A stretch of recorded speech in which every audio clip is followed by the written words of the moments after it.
Alors que les queues devant les restaurants universitaires ne cessent de s'allonger d'année en année, et qu'un étudiant sur 5 ne mange pas à sa faim, le sujet de la précarité étudiante est majeur. Surtout dans une ville comme Strasbourg, qui accueille chaque année près de 60 000 étudiants. De plus, la rentrée étudiante n'a jamais coûté aussi cher à Strasbourg, prenant 1 000 € en 5 ans, tandis qu'un étudiant sur 2 est contraint de cumuler études et emploi. Enfin, il manque près de 10 000 logements étudiants, alors que le prix des loyers augmente chaque année sur le parc public comme privé. La précarité étudiante est un problème qui ne recule pas. Pire, il s'accroît. Comment est-ce que les candidates et les candidats comptent alors y répondre? La précarité pour les étudiants est une réalité quotidienne pour certains des 60 000 étudiants présents à Strasbourg. Le coût du logement est trop élevé et par conséquent aussi la pénurie les pénalise. Je souhaite intégrer le logement étudiant dans les 3 000 logements que nous voulons arriver à construire dans Strasbourg, y compris prévoir de l'hébergement d'urgence pour eux lorsqu'ils sont contraints à habiter dans leur voiture. La deuxième proposition que je fais, c'est évidemment de pouvoir leur permettre de s'alimenter mieux. La distribution de produits alimentaires, qui est aujourd'hui fondamentale, avec la multiplication des épiceries solidaires, mais aussi la création d'une cuisine mutualisée dans laquelle ils pourront aussi préparer leurs repas. Et puis, c'est un observatoire de la précarité étudiante, parce qu'aujourd'hui, nous avons besoin de connaître leur situation et en matière de santé, prévoir une mutuelle à laquelle ils pourront avoir recours pour être mieux couverts.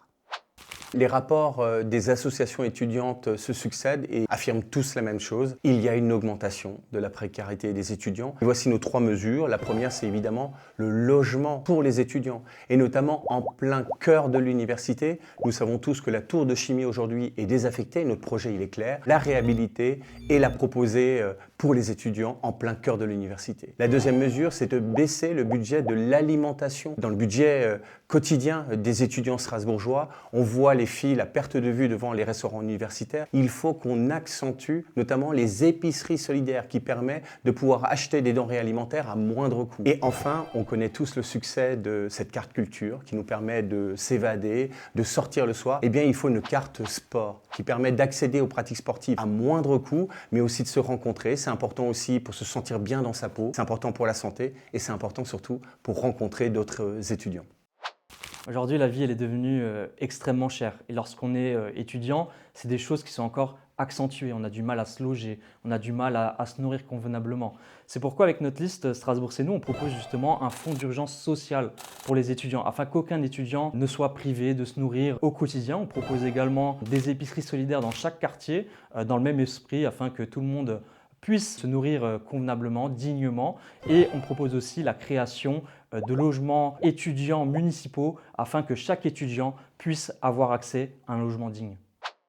On a vraiment besoin de créer du logement social. Je pense que ça doit être une priorité. Et donc, je m'engage à créer 500 logements étudiants par an sur l'Eurométropole, notamment place d'Islande, mais nous développerons aussi d'autres projets. Une autre mesure pour les étudiants, c'est de développer des cantines de quartier, parce que ça va permettre d'avoir accès à petit prix dans tous les quartiers de Strasbourg, à des repas de qualité et abordables. Et en plus, ça crée du lien social parce que l'isolement, ça concerne aussi les jeunes. Et la troisième mesure pour les étudiants, c'est un plan de stationnement sécurisé pour les vélos. Parce que le vélo, c'est le moyen le plus économique pour se déplacer et un vol peut coûter cher et rendre le quotidien vraiment difficile.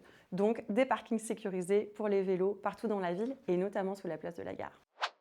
La première solution, c'est de régler le problème du logement en augmentant les places de logement en crous et en faisant baisser les loyers, avec aussi un système de tiers de confiance, parce qu'aujourd'hui, beaucoup d'étudiants se font arnaquer au moment de prendre un logement à distance. Donc la ville sera tiers de confiance. Deuxièmement, c'est la tarification sociale et solidaire automatique pour les étudiants et le rétablissement des tarifs boursiers là où ils n'existent plus. Et puis ensuite, bien vivre dans une ville, c'est avoir des transports en commun qui commencent plus tôt le matin, finissent plus tard le soir, moins de temps d'attente, une police métropolitaine de sécurité dans les transports, l'arrêt à la demande à partir de 22 h pour là aussi pouvoir rentrer en toute sécurité la nuit et puis rallumer l'éclairage public. À Strasbourg, il y a 57 000 étudiants, 20% sont des étudiants internationaux. Il faut effectivement répondre à cette demande aussi de la précarité, qui est aussi un élément important, puisqu'on sait qu'il y a 26% de taux de pauvreté à Strasbourg. Donc la première des choses, c'est de proposer une mutuelle santé pour les étudiants. La mairie peut se porter garante et peut même offrir un contrat collectif. La seconde, ça serait aussi de répondre aux problèmes de transport. On sait que pour les étudiants jusqu'à 18 ans, c'est gratuit, donc moi j'irais au-delà. Pour les étudiants, de leur offrir un abonnement à 1 € pour qu'ils puissent accéder au transport en commun à un tarif, on va dire, presque gratuit, mais c'est symbolique de payer 1 €. Et la troisième mesure, les aider à décrocher des jobs pendant leurs études, parce qu'on sait très bien qu'on a les parents qui aident, mais souvent on a besoin aussi de compléter ses revenus. Et il est important aussi de créer des liens avec même le tissu commerçant, des artisans, même des sociétés extérieures à Strasbourg, pour les aider à décrocher des jobs d'étudiants. La ville de Strasbourg fait face à un paradoxe. D'un côté, la ville est profondément étudiante et c'est une fierté, mais de l'autre, les étudiantes et les étudiants n'arrivent pas à se loger. Pourquoi? Parce que les loyers sont trop chers et parce qu'il y a une pénurie de logements, notamment en raison de la prolifération des plateformes de type Airbnb. Chaque année, à Strasbourg, c'est 200 à 300 logements qui passent de la location classique à la location de type Airbnb. Notre projet, il est donc simple et cohérent. Nous voulons rendre le logement accessible aux étudiantes et aux étudiants. Pour cela, nous voulons encadrer les loyers et nous voulons construire de nouveaux logements en partenariat avec le Crous. Mais agir pour les étudiantes et les étudiants ne doit pas se réduire au logement. Nous devons faire baisser le coût de la vie étudiante. C'est pour cela que nous proposons la gratuité des transports pour les moins de 25 ans. C'est une mesure concrète qui permet de changer leur quotidien. Et puis la ville de Strasbourg sera également solidaire avec les étudiantes et les étudiants. Nous utiliserons notre droit de vote à l'université et au Crous pour nous opposer aux politiques injustes imposées par le gouvernement. Ma première mesure, c'est la création d'un guichet unique de la vie étudiante à Strasbourg. L'objectif, c'est de pouvoir rassembler toutes les informations essentielles pour un étudiant à un seul et même endroit.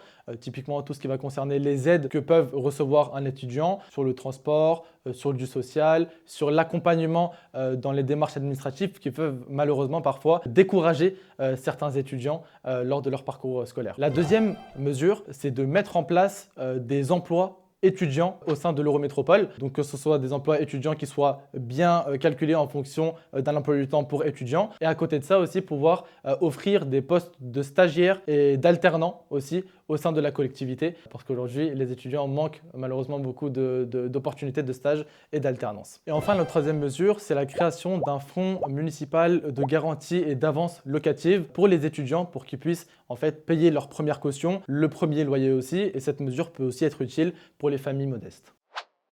La précarité étudiante est une évidence aujourd'hui à Strasbourg. Elle se dégrade de plus en plus. C'est pour ça que nous proposons dans un premier temps un accès au logement étudiant avec la signature d'une charte entre les bailleurs, l'université et également la mairie pour qu'on puisse présenter un logement digne pour les étudiants. Et à ce niveau-là, la mairie doit aussi s'engager à accompagner les étudiants dans les démarches administratives. Et ensuite, nous allons encourager la mise en place des épiceries solidaires pour permettre aux étudiants de vivre et de manger dignement. Et sur ce point, on va faire bénéficier les étudiants ou les associations d'étudiants qui le souhaitent à notre projet qu'on a mis en place, le STRAC Impact, financer des projets utiles et locaux. Et enfin, il faut des jobs d'étudiants adaptés au parcours des étudiants, leur faciliter un accès aux stages et autres. Et là, la mairie a aussi un rôle à jouer. Nous avons un levier de ce qu'on appelle la possibilité de prévoir un quota d'heures dans les marchés municipaux.